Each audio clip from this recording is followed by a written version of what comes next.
I think to a lesser extent, all of this stuff that we're both saying is a little bit true for everyone. Like I think it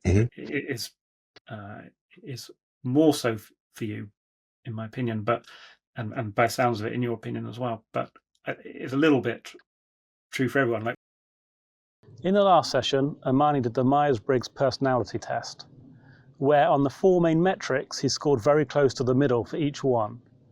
Probably the result most close to the middle I've ever seen. And I have seen about 10 results by this stage, so the statistical significance of my observation is close to meaningless. We also got to see Armani's passion when he talked about the mentoring project he does, where he helps young people who are possibly on the wrong path. In our conversation, he also shared how he's worked to shift his own mindset. As a young person, he often felt negative and pessimistic, but over time he's made a conscious effort to focus on positivity and adopting a growth mindset, letting go of what he's lost and concentrating on what he stands to gain. How are you doing? Yeah, good, thanks. How are you doing? Yeah, good, thank you. All good. You were been boxing this morning? Yeah, I went this morning, 7 till about 9:15 this morning. Oh, nice. Then I'll be back tomorrow morning. And on Saturday I went to the fight. So it was a fight night on. My friend had his second professional fight, and then I had a couple other friends fighting on the card as well. So just went down there, had a good night of boxing. So professional means they get paid for it? Yeah, so they get paid. They have like a proper training camp where they pay out coaches, managers, even down to like sparring partners all over the country. They might get someone down from, I don't know, like London to spar, and they'll pay them an agreed amount, whether it be X amount per round or just a set fee for them to come and spar for however long. So how much might someone make from a boxing match? So you got your one percenters like AJ, Tyson Fury, etc., who will make 20 to 30, 40 million. And then you've got kind of like the people below them that will still make a good amount, maybe like 500K to a few mil. Then you go a bit below that to get some people that will make a consistent, maybe like 50K. And then you go down to the level where I was at on Saturday, and they're probably, some of them are only just breaking even. Some of them might even be losing money. Because when you're at that level, you essentially have to pay your opponent out of your purse. So let's say I'm signed up to fight you, and you're coming down to Bristol to fight me, and then your fee is $2,000, but then I'm getting paid $2,000. I have to pay you out of that $2,000. Yeah. So at the lower level, it's it's not very pretty. I don't think my friend made any money, but he's fortunate. He's got sponsors, so they pay him and sponsor him with equipment and stuff. I was kind of hoping you were going to turn up with like a black eye and blood and stuff. So that would be good viewing for. I could arrange that. So before I launch into my verbal tirade, did you have any thoughts on last session? I enjoyed it. I thought it was a good session. I I felt very comfortable, and it was yeah. Okay, I'm gonna start talking then, if that's cool. It's cool. So let me just get my points of things to cover.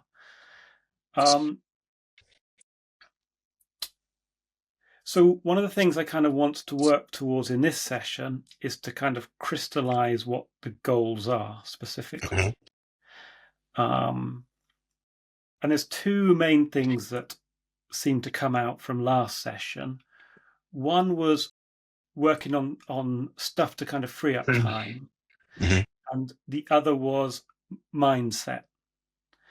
And then there's a third thing. I've kind of had an idea on something, which might be an idea you've already had before, or you might not be a good idea. Don't know, but we'll go through that after a while, in a bit as well. I'm going to do a screen share because I'm going to show you the Armani document. So, like I think I mentioned before, but when we do the coaching sessions, I kind of distill that information into a document. The document has a bunch of sections, and that document will be on the website. But our website's not quite finished, and I was too embarrassed to put it on there, because then you go on the website and see what state it's in. But it will be, it's nearly there. Okay. So for now, I'm just going to share screen and show you around it. So, Okay, can you see that? yeah. Okay. I'm actually going to put you over here and me over here. So the life alignment matrix. Okay, that's all gone all sorts of wrong. Let me reshare the screen.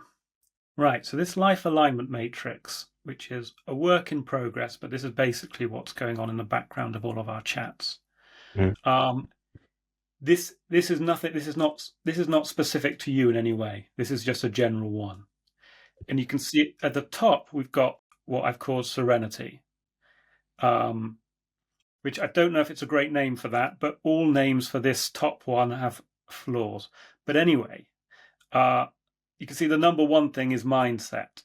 So it's quite interesting that you said about mindset, and I think that's a theme amongst people is they want their mindset to be more positive and all that kind of stuff, which makes a lot of sense to work on mindset, because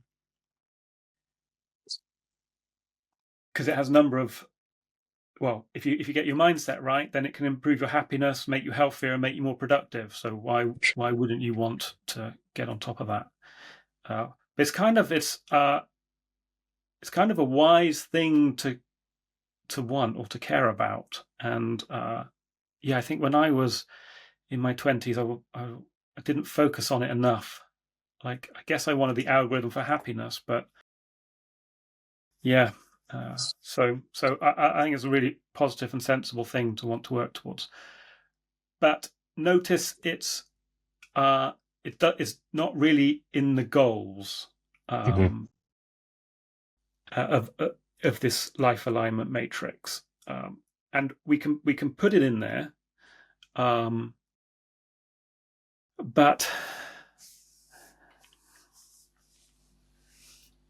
we put it in there and we can work towards it, absolutely. But there's some distinct differences certainly between achieving happiness and achieving anything else you might want to achieve. I'm just going to stop sharing so I can put you in front of me again. So, for example, pretty much anything you want to achieve, you kind of want to be quite aware of your failings and what you're trying to move towards.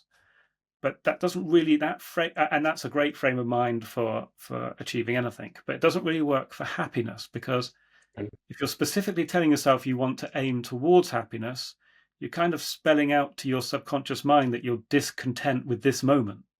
And really, happiness is about being content with this moment. So and you're also working towards, like, essentially a temporary emotion, because it's not possible to feel happiness all the time.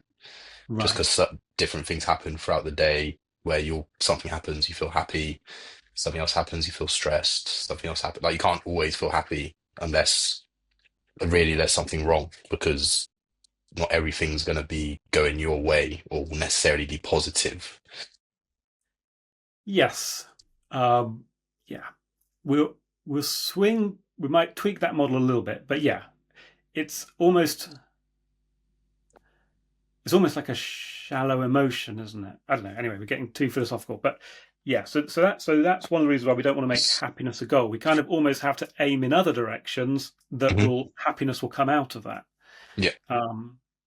The other thing is, like, in achieving most things, it's quite healthy for many people to be a bit competitive, to be like, I want to be a better boxer than that person. You can do it with, with love and compassion. You could be like, this is a fair competition, but I'm striving to be better than them, to help you be the best version of yourself. Yeah.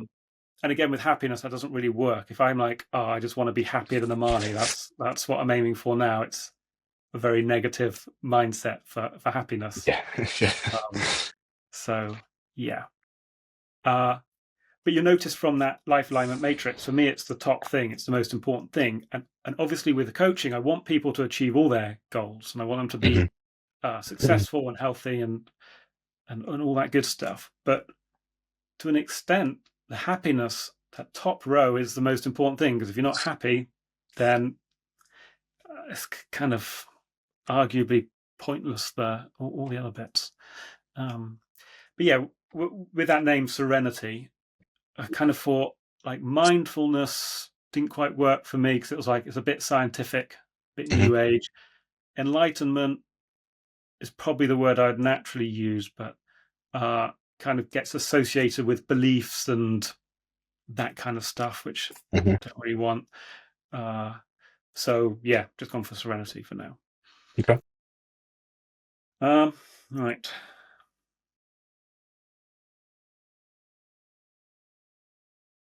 Also, in your particular case, it does tie in nicely with the goal of having more time, because if one of the things is, if you're putting, if you have negative thoughts, which we all do, if that's excessive, then that's time and energy just wasted. And Mhm. if one of our goals is to create more time and more meaningful time, then there's kind of two birds with one stone.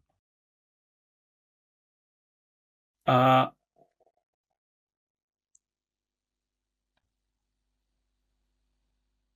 what in your mind? What do you have any theories or any ideas on, like, what is the point in life in general? My theory is there is actually I don't believe there is a point. I I feel like we almost have to create the point. I don't feel like there was any, well, speaking for myself here, I don't feel like there was any particular reason why I was born, other than for the fact that either my parents wanted to have another kid, or it was an accidental. There was only really those two options. Either you plan to have a kid or you don't plan to have a kid, and then you just deal with it as it comes. And then, sorry, go on. You're speaking now. That's fine. Uh, so I want to talk about. So yeah, thank you for that. But I want to talk about a couple of potential assumptions, Mhm. very specific assumptions we could make. Okay. Um, So, because one assumption we could make is that for whatever reason, we're here to like learn lessons and to learn and to evolve. Uh, by evolve, I mean mentally evolve, not go from monkey to human to whatever's the mhm. next stage. So we could assume the life's trying to teach us, the universe is trying to teach us lessons, and we're here to Mhm. learn. Or we could assume that's not the case and that we're not here to learn. Mhm. And it's one of those, there's like lots of these kind of things where whichever one you assume pretty much turns out to be correct. Yeah. In terms of, if you assume life is here to learn lessons, and you'll be looking out for the lessons. And Mhm. when the challenges arise, then you'll be thinking, what can I learn from this? What can I get out of this challenge? Mhm. And you'll probably learn, and you'll probably be happier for it. Whereas if you assume life that the universe is not here to teach us lessons, you're probably going to be a slow learner, and Yeah. it probably is going to turn out that life is here to punish us, because Mhm. we just all know from our own experience, the second you get things quite good, it just all goes wrong again. Yeah. Uh, so yeah, to me, assuming we're here to learn lessons makes it all more jolly and more fun, because it's just like, oh, it's all gone wrong again. And so obviously I run a business or two. So, Uh, it's just always a big disaster. That's just like, obviously that's not quite true. They're quite successful mhm. by some metrics, but every day just stuff's going to go wrong.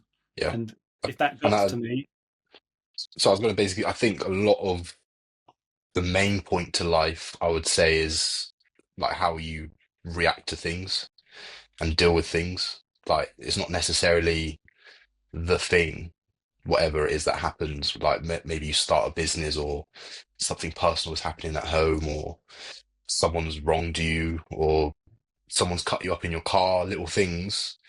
I think the point of life is how you react and what you output at that minute or that second. And I don't necessarily, I think people focus too much on what that thing is, where they're like, oh, if this happened, I'd react like this, but if this happened, I'd react like this. Whereas really, you want to aim to kind of have a similar reaction, and kind of like calmness and understanding that you know what's happening, so that you're always in control.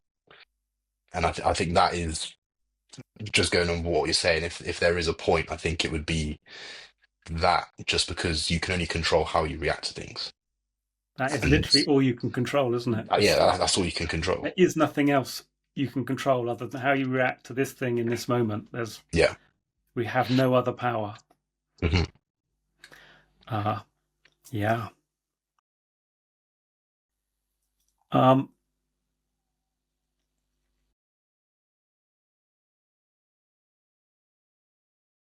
so one thing that struck me from our conversation last time, and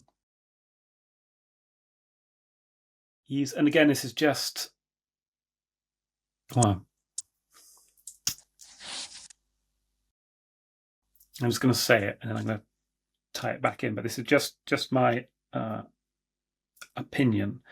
But there seems to be, for you, in my opinion, almost an over-importance of the external world.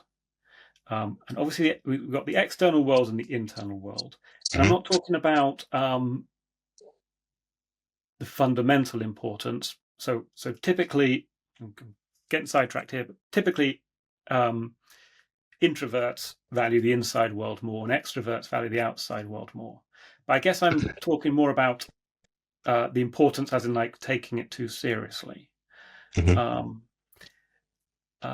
Because a number of comments, and this isn't anywhere criticism, by the way. And I thought generally, like, your approach to life and what you're trying to achieve, and helping the youth and stuff is kind of inspirational. So I'm not in any way criticizing, but I'm just trying Hmm. to point out a thing here.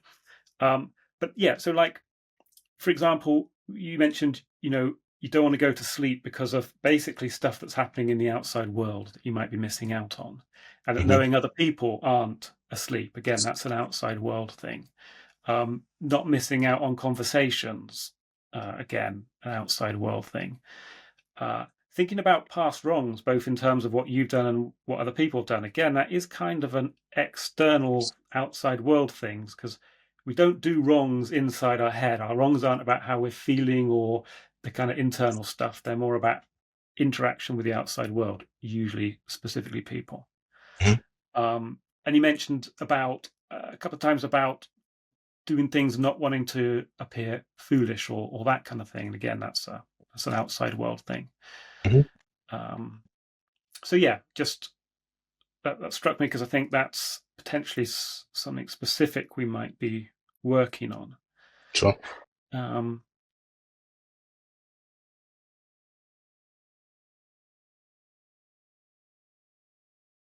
and it's the same. So it's kind of the same with me even saying that. Like, this coaching is basically about, not in a selfish way, but it's about you. So where I said that, that's still just someone in the outside world saying something. If you don't think it's right, if it doesn't resonate with you, Hmm. you know, you're ultimately the expert on, more about you than anyone, Sure. especially not me. I've only spoken to you for Well, 2 hours. yeah, to comment on that, I think a lot of why I do kind of want to not be so behind, like, I guess with what you're saying, the externals and the internals, I think a lot of that comes from, again, just kind of like the way that I grew up, like, and a lot to do with my childhood. Um, and in growing up, as we spoke on the last one, a Jehovah's Witness, I, it's not that I felt like an outsider, like I was an outsider, and I felt like I was always looking in. So just certain things were happening that maybe general people who aren't religious take for granted, whereas like it's normal to them. Whereas for me, it was like a very big thing where it's like I couldn't even fathom how you're allowed to do that and he's allowed to do that and you're talking about this or that. Because for me, when I got home or anything, it was just any kind of curiosity I had was kind of just not shut down, but it was very much just these are our beliefs, and that is basically the answer to your question. So for me, I always had a lot of curiosity, and it's kind of tricked over to the adulthood where it's not like I'm still searching for answers, but it's more just that thing of just I don't want to be necessarily an outsider like all my life, and I feel like I sometimes am missing out on things just purely because sometimes I might revert back to my childhood ways and just not get involved in conversations or things because I feel like I'm not qualified to talk about it because I haven't necessarily lived that exact experience. But at the same time, there are similarities that I can talk about and things that I still can experience that maybe not important like now as a grown man, but it's still just kind of almost like that little kid in me where it's like, nah, like you're missing out. You need to stay up, or you need to go to this, or you need to go to everything, or do, like one of those little things. I mean, yeah. So I think a couple of things. I think so. One is, and I think there's lots of good points of religion, but one potential criticism is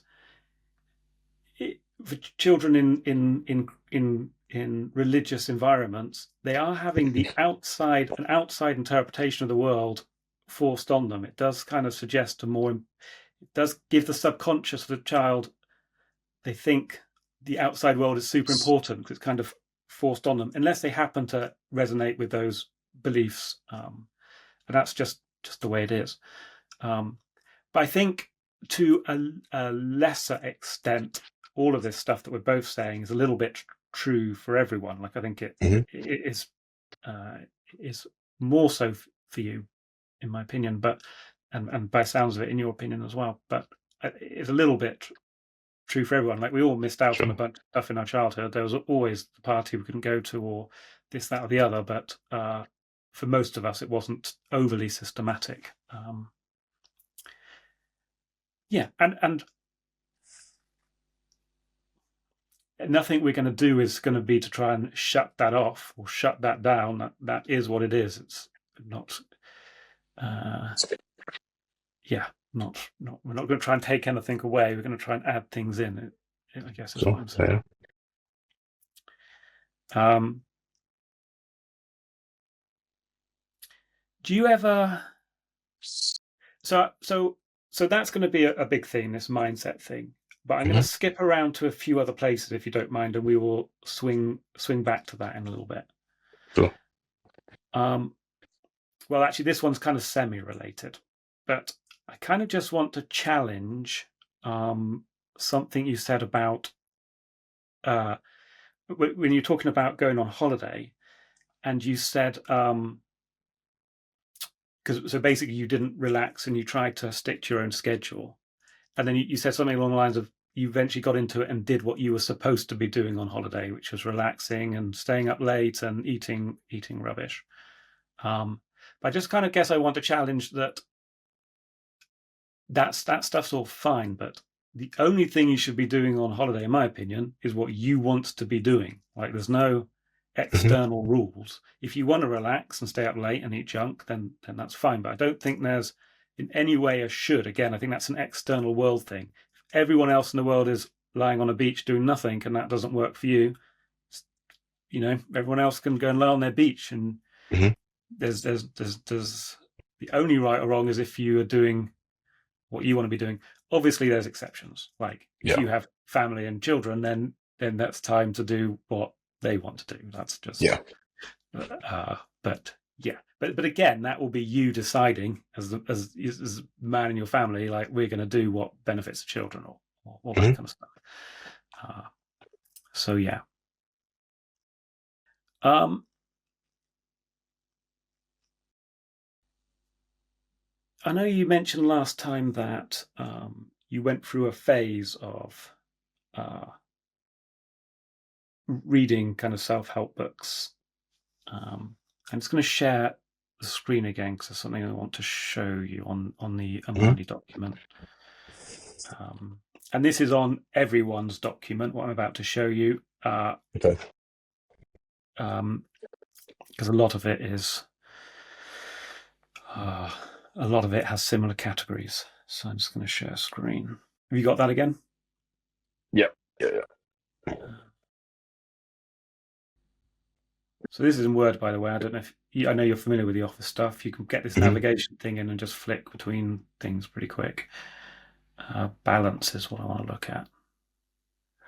Okay, so I'm just going to read my sentence. So to achieve success, health, and happiness, the following 5 things need to be present in appropriate quantities. So we have the being present thing, which is the serenity, being at one with the universe, all that stuff. Mhm. Then we've got learning, developing skills, planning, and doing. And Mhm. by the sounds of it, what you're saying is you were reading, which was learning, but not really enough of the doing, Mhm. which is fine if that needed compensating at the time. But I guess I kind of want to try and um, put a few books on your radar, um, and maybe you could listen to them on Audible whilst you're driving along, so it's not chewing up a bunch of time. And Mhm. then we can, when you each time you've listened to one of those books, we can then chat about how it could how it's useful, I guess. Okay. Because there's 4 books which I just end up recommending everyone, which is a bit concerning because I shouldn't be a one size fits all type of coach, but these books just seem to cover such an important amount of ground. Mhm. Have you ever bumped into any Eckhart Tolle books and stuff? Not, don't believe so. No, Eckhart Tolle. I Okay. totally. And have you ever played around with or been interested in meditation, or is that not really your thing? Yeah, I do. It's funny you mention that. So I started. I met somebody at a job I was working at in 2020, towards the back end of no, sorry, 2019. Back end of 2019, and I was working away like in different cities for like a week at a time. And one of the guys who I became friends with on one of these work trips, we would meet up for dinner every night when we got back to the hotel. And he would always be like, "Oh, I'll meet you after I meditate." And I would always think like, "What do you mean? Like, just meet me now? Like, what do you mean you're going back to your room to meditate? Like, there's food waiting." So then we get to the final day, and I'm like, "Bro, like every day, like we could have meeting up so much earlier, but you're telling me you need to meditate." And I'm just thinking he just sat in the middle of his room, like just doing nothing. So then we actually speak about on the final day, just like, why do you meditate so much? Like, are you some sort of hippie, or like what is it? And he just explained it to me and what it does for him, what he does for it. Like he just focuses on his breath and tries to clear his mind and things like that. And he was just like, he was like, you should just try it. So I was like, all right, when I get back to Bristol, I'll give it a try. Um, and then yeah, I remember me and my ex broke up, and I was proper stressed, and I started meditating for a bit. I did it mainly for about a year. But I was doing like 10 to 15 minutes a day, same way he was, just focusing on the breath and kind of just trying to stay present in that moment. And if I do get any thoughts, just trying to go back to the breath. And I did it for a while, a couple years, and then I remember I hit a point where I was like, I've completed meditation. Like I don't think I need to do it anymore. Like I feel pretty zen and whatnot. And then I've just found it super hard to get back on it since then. Whereas now I'll do it like kind of like sporadically when I kind of remember. But I was really on it for like 2 years, every morning without doubt. As soon as I wake up, meditating, even before I would go to the toilet, meditate 10, 15 minutes. And then I kind of stopped because I thought, am I meant to do this forever? Or well, like what is it? And I guess that is actually the deeper meaning of it as well. Like there's no end goal. It's kind of just like you're constantly working through those motions. So it's something I want to get back into 100%, 100%. It was actually really beneficial, and I'm glad I met uh, that guy because I would have never have even looked into it if it wasn't for him. Yeah, that is interesting. Um, one of the things you said on our last session was, I think it might have been about the negativity, but I think you said it might not have been about that, but something about like you basically know you'll be working on it forever. Um, and here's the thing with mindset is optimally, pretty much everyone, I'm just going to say all people, but I don't Mhm. really like absolutes, but everyone should be working on it forever. Uh, So, and one of the almost the gifts of if we know there is something we're going to be working on forever is it can make us work on our mindset forever. Whereas if we don't, there's a kind of a paradox. If we don't feel negative about something enough that we need to work on it forever, then we might not bother working on our mindset forever. It yeah. can a lot of people find that there's something in their life which they can never fully get over, which actually makes their life richer because then they're working on their mindset the whole time. Hmm. Um, it's I think another two comments about me because that's my favorite topic. So one thing I find, I'm mostly in a like extremely happy place, like but I work on it regularly, and that includes meditation and all sorts of other things. But a kind of a mistake, I'm on a constant cycle of this certain type of mistake, which isn't a problem, but I'll do all my stuff and I'll have it all. I'll do my meditation. I'll be eating healthy. I'll be doing a routine about stuff I care about, and I'll be in this like super zen, at peace, happiness. Like life is Hmm. just constantly amazing and beautiful for me. And then something will happen where I'm like, I want to get a bit more work done. There'll be some deadline or something, and I'm like, well, I'm already zen. So Hmm. what makes sense in this day is to forget my meditation and just focus on this bit of work, because then I can have all my current happiness I've got now, plus the extra happiness of just getting this bit of work done. Yeah. And then that always ends up being the start of a slippery slope where the meditation goes out the window. And then a few weeks later, I'm like, why don't I feel so happy anymore? It's like, oh, because I'm not working on the things that make me happy. It's like, well, um, yeah, I mean, it kind of has to be constant. The book I want to recommend, if you're game for reading this book, it's on the resources page on our website. So actually, maybe you Hmm. will have to go on the website and see what. It's just not ready yet, so don't judge. Uh, the book is called A New Earth by Eckhart Tolle. Um, and yeah, I can't recommend. For me, it was extremely life changing. But anyway, the point I'm trying to make is after I read that book, I was on like an extreme high. Like I've never really done drugs other than cannabis a few times 20 years ago, like literally 5 times. But anyway, my point is, I don't know what being on ecstasy feels like, but Hmm. after I read this book for like 2 weeks, I just felt like I was in heaven. Um, and I really thought that would be it forever. I thought like that one book had changed it and triggered it, and now I was just like in eternal bliss, no more work Hmm. needed. But of course, like that was on my high, but eventually it kind of, it Yeah. undulates down, and you discover, for most people, for myself, you have to put the work in. If you want something, you have to put the work in. There's no real way around that. Um, so yeah. So if I can set you homework, that would be the homework: is to get Audible if you don't have it already, and then put that book on it and listen to it when you're driving around or whenever you want. What was it called Um, again? Sorry. if you go to if you go onto the website, Yeah. which is thelifecoachingshow.co.uk, let me know when you're there. Yep. Click the resources page Hmm. and scroll down a little bit, about halfway down, and there's a link. There's links for A New Earth by Eckhart Tolle. I think I'm saying his name wrong. A New Earth by Eckhart Tolle.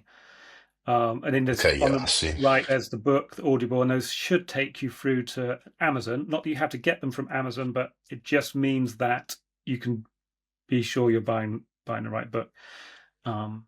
Interesting. A lot of people prefer his book before that, but I prefer that one, so I'm Okay. recommending that one. Yeah, it's Okay, so that's good. and it's definitely not for everyone because it's kind of I guess what you might call a spiritual book. So it's gonna, but it doesn't really require belief. So there's a few bits where he definitely lost me, but uh, it's not really about the content of the book. It's about the effect it has on your mind. So Hmm. yeah, there's that. But yeah, it'd be great if you could read that and then we could chat about it and see where we're at after that. And maybe we will, on our measurable goals stuff, could think about having a meditation routine, put that as part of the goals, part of the things to consistently do. So, Yeah, there's some other books. So if you get on with that one, some other books I might recommend, which are totally different topic, but to do with efficiency and time saving, like more businessy, organizational books. mhm. But yeah, feels like that's the one to start with. Uh, yeah, so I'm going to chat to you about a kind of idea I kind of formulating, and it might just be way off and not something you're interested in. But so the first thing is because you're interested in maybe doing commentating about fighting because Mhm. you find all that stuff interesting and it's in your skill set. But I noticed you didn't go as far as to put that as a specific goal. Mhm. Um, so my opinion is obviously the goals are whatever you want to be. My opinion is that's a good goal. That's a worthy goal. Um, but my thought was, I was just wondering if there's some way that, because obviously there's lots of people doing fight commentating and that's good and interesting. And then one of the things I kind of often think about from a business perspective is, well, one, how to monetize things, but two, how to hit a narrow niche market so you can actually start getting traction as opposed to Mhm. trying to target everyone because that's harder.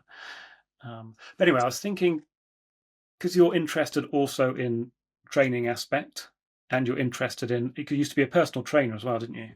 Yeah, used to be a personal trainer. Yeah. Yeah, and you're interested in exercise and nutrition, Hmm. and you're interested in with your helping. Hang on, what's a helping the youth? What Hmm. it's not juveniles, is it? What does juvenile mean? No, so I mean, yeah, they could call them juveniles. It's mainly just I just call it just yeah, youth work, youth mentoring. Okay, so helping the youth who maybe need a second perspective on life and need to follow a different path. It made me kind of think of something, and I don't know what it is yet, but something along the lines of, you know, training and fight breakdowns and advice on how people can train and be disciplined and all that kind of stuff. Something that specifically helps that audience, Hmm. the young people who could potentially start training and fighting, but also might want to choose a more disciplined path, a more productive path in their life in general.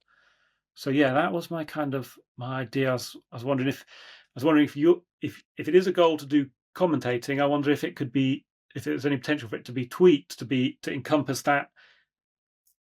So Okay, yeah. it's more things, but it's a smaller audience. It's people who are interested in fighting, could get into training, might want to take their health and their strength seriously, and might want to choose a better, more disciplined mindset than going down the wrong path. Hmm. Uh, so yeah, that's my 2 cents worth for you to mull over. And if you like that idea or you want to tweak that idea and put it on the goals, then that would be fun. That's something we could Okay, work towards or work out what the long term plan would be for that. Um, sure. Yeah. Sounds good. Good plan. But yeah, obviously, like I say, all this is what you want, and have to be careful because my bias is because I guess that idea touches on a couple of my biases, which is one, I Mhm. like the idea of businessy stuff that can be monetized, which that potentially could be, and two, you know, obviously with life coaching, you're trying to help people. So if you help people do something which also helps people, then you can feel you're getting more leverage to achieve what I Sure. want to achieve. But obviously, it has to be about achieving what you want to achieve. So, yeah. I just had a random one-off question about the Myers-Briggs test we did because I read their full summary. Anyway, one of the things, and most of it you kind of read and you think, yeah, that tracks with what we've chatted about. One of the things it said is you are good at harmonizing conflict. Is that true? I think generally that's quite true. Um, Whether that be between myself and someone else or other people, I feel like I'm quite good at like doing it both ways. That I could either make the situation a lot worse, or I can make it like a bit better, and then that bit better just gives me a bit more space to then really get in there and like diffuse it. But I realized like growing up, I'm quite like I'm good with my words and how I say things. So I realized quite early on, like, okay, you can you can really wind people up, but at the same time, you can diffuse situations. So it's like, Yeah. So if you can effectively affect change, that can be a good or a bad thing because you can affect change to make it more peaceful, or you can be like, oh, yeah, I'm going to tell this person something that's going to sit on their worry list for weeks and weeks. Uh, okay.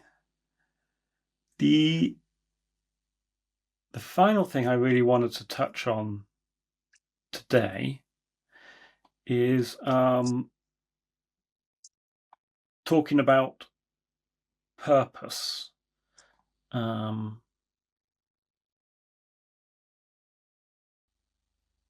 Actually, there's a couple of things I want to do, but we're going to run out of time, but that's fine. Uh, hmm. I just want to show you where I'm at with Mhm. trying to define a purpose. So we're going to share that document again, and I'm going to put it on. Okay. I'm going to put it on as Joe's version because, again, it's not my place to tell you what your purpose is. But one of the things I'm trying to do is spot what that is and help people come up with ideas and help people find it. So even if this is, you just look at it like that's all rubbish, not interested in any of that, then at least we know we've got some kind of information. We know that this doesn't work for you. But yeah, I guess I'm just going to read it out off my screen and then we'll put it in your document. But yeah, like I say, this is just for you to mull over. So what I've written is, bear in mind the purpose is got some rules on purpose, which is in your document. Like it's got to help other people. It's got to be something you're potentially good at, might enjoy. It's got to be timeless. Can't be political. So there's a bunch of different constraints. But anyway, use passion for training, boxing, fitness, health, and discipline to show youth who are potentially on the wrong path another perspective of the world, one of opportunity and growth mindset. Commentating on fight techniques could mix in with this if oh god, hang on.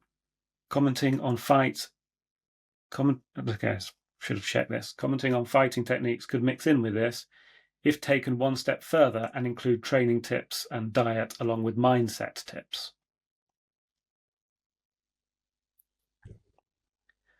So it kind of ties in with that other idea about So, mixing stuff. But anyway, I'm going to put it in a document and I'm going to send you mhm. across the document and you can think about it. And uh, maybe next time you can just tell me what your thoughts are. Sure. So there's I guess three things would be great if you could spend a little time on before we next chat, which is play around with that book, New Earth by Eckhart Tolle.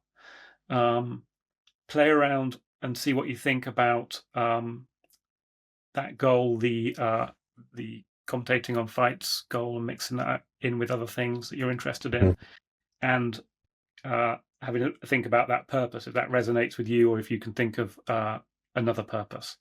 And the constraints I talked about are in the Armani document under that section. So you can just use that as any kind of guide.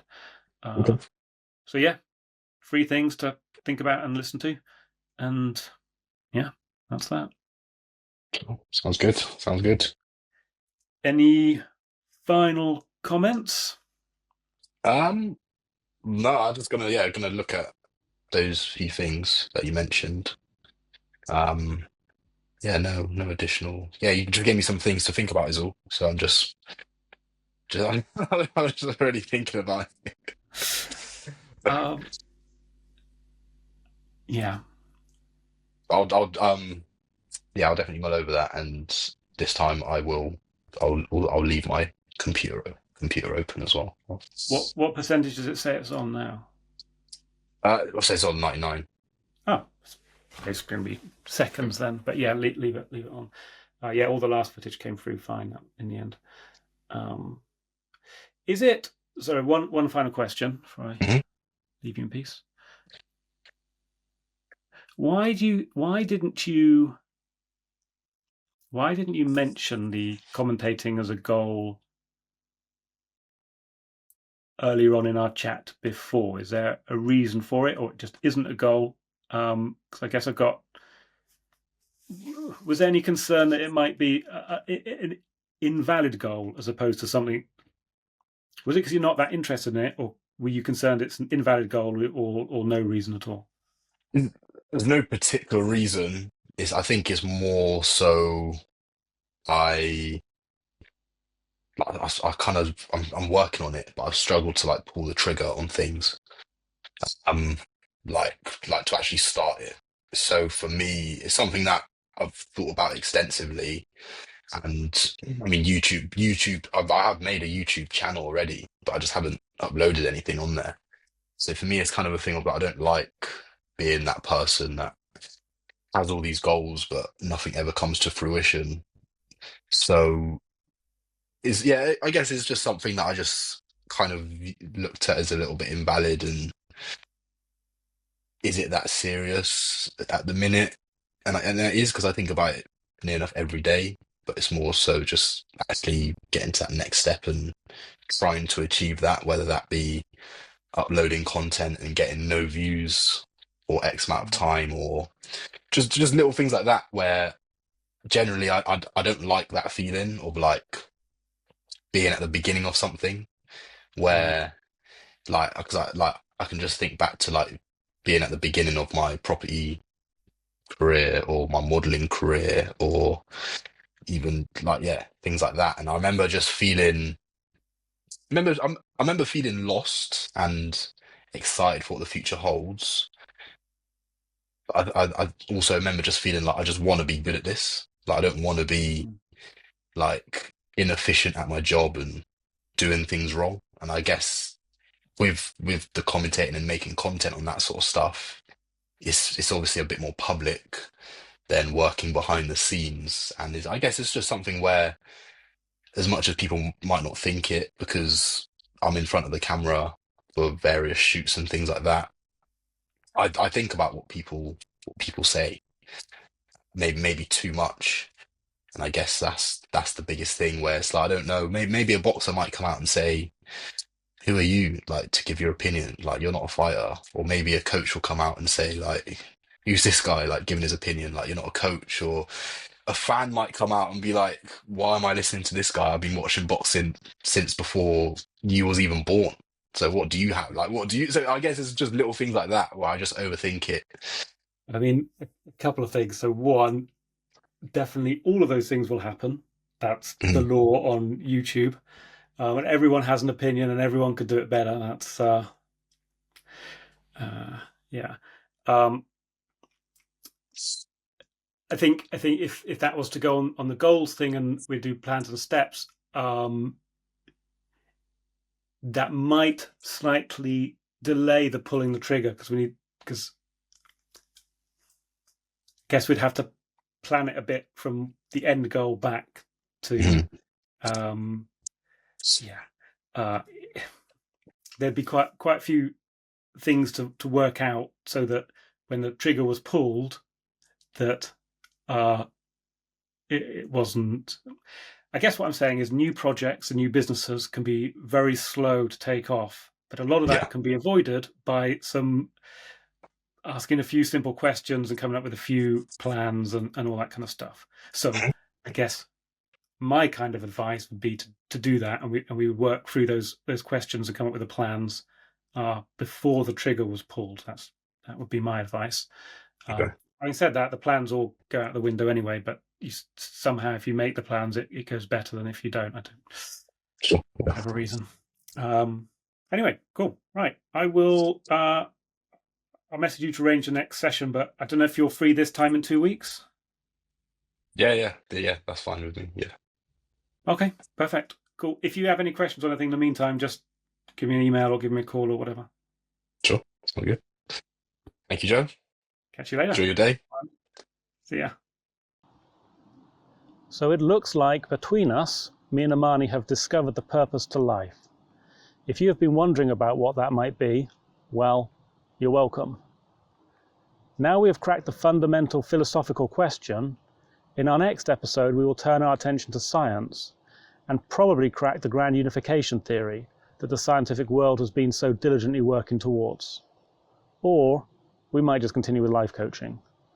I look forward to finding out which.